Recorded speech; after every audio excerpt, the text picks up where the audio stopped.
সমুদ্রের মাঝখানে এক জাহাজ প্রচণ্ড ঝড়ের মধ্যে পড়ে একদম লণ্ডভণ্ড হয়ে গেল। সেই জাহাজে বেঁচে যাওয়া মাত্র একজন যাত্রী ছিল, যে ভাসতে ভাসতে একটা নির্জন দ্বীপে এসে পৌঁছালো। জ্ঞান ফেরার পরে সে প্রথমে আল্লাহর কাছে প্রাণ খুলে ধন্যবাদ জানালো যে তার জীবন বাঁচানোর জন্য। তো সে দ্বীপে থাকতে লাগলো। প্রতিদিন সে দ্বীপের তীরে এসে বসে থাকতো, কোনো একদিন একটা জাহাজ এসে তাকে উদ্ধার করবে সেই আশায়।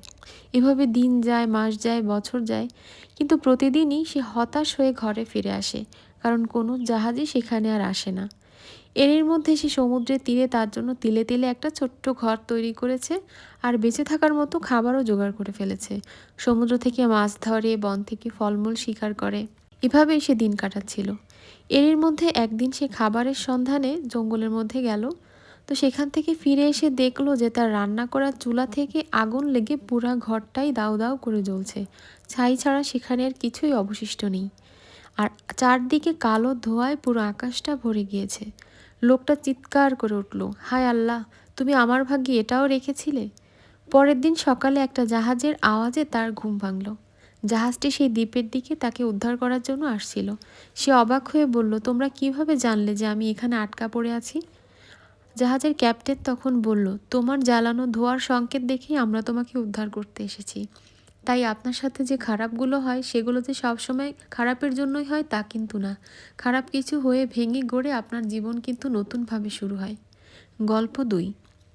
বিশাল এক পাহাড়ের উপরে এক ঈগল বাসা বানিয়েছিল। ঈগলের বাসায় ছিল তার 4টি ডিম। প্রতিদিন সকালে সে এগুলোকে রেখে খাবারের খোঁজে উড়ে বেড়াতো। একদিন ঈগল যখন বাসার বাইরে ছিল, তখন প্রচণ্ড ভূমিকম্পে গোটা পাহাড়টাই নড়ে উঠল। এতে ঈগলের একটি ডিম বাসা থেকে ছিটকে পড়ে গেল। গড়াতে গড়াতে সেই ডিম এসে পড়ল পাহাড়ের নিচে এক মুরগির বাসার উঠোনে। মুরগি সেই ডিমটি নিজের ডিম ভেবে বাসায় নিয়ে এলো। অন্যান্য ডিমের সাথে রাখলো, যত্ন করে তাও দিতে লাগলো। একদিন সেই ডিম ফুটে ঈগলের সুন্দর একটি বাচ্চাও বের হলো। মুরগির বাচ্চাদের সাথে ঈগল ছানাটি বড় হতে লাগলো, কিন্তু সে ভেতর থেকে সবসময় অন্য কিছু অনুভব করত। আকাশে একদিন ঈগলের একটা ঝাঁক উড়ে বেড়াতে দেখে সে মুরগিকে বলল, ইস, যদি আমিও তাদের মতো উড়ে বেড়াতে পারতাম। মুরগি হেসে উত্তর দিল, তুমি কিভাবে উড়বে? তুমি তো মুরগি, এবং মুরগি কখনো ওড়ে না। ঈগল মাঝে মধ্যেই তার স্বগোত্রীয় উড়ে বেড়াতে দেখত এবং স্বপ্ন দেখত তাদের মতোই ওড়ার জন্য। কিন্তু প্রতিবারই সে তার স্বপ্নের কথা যখনই মুরগিকে বলতো, তখন সে মুরগিটা বলতো যে এটা একেবারেই অসম্ভব। মুরগির এই কথাটি ঈগল বিশ্বাস করতে শিখল এবং তার জীবনটা বাকি মুরগিদের মতোই কাটিয়ে দিল। অনেকদিন এভাবে কাটানোর পরে একদিন সেও মারা গেল। আসলে আমাদের জীবনেও এমন চরম সত্য, তুমি যা বিশ্বাস করতে শেখো, তুমি একদিন সেটাই হয়ে উঠবে।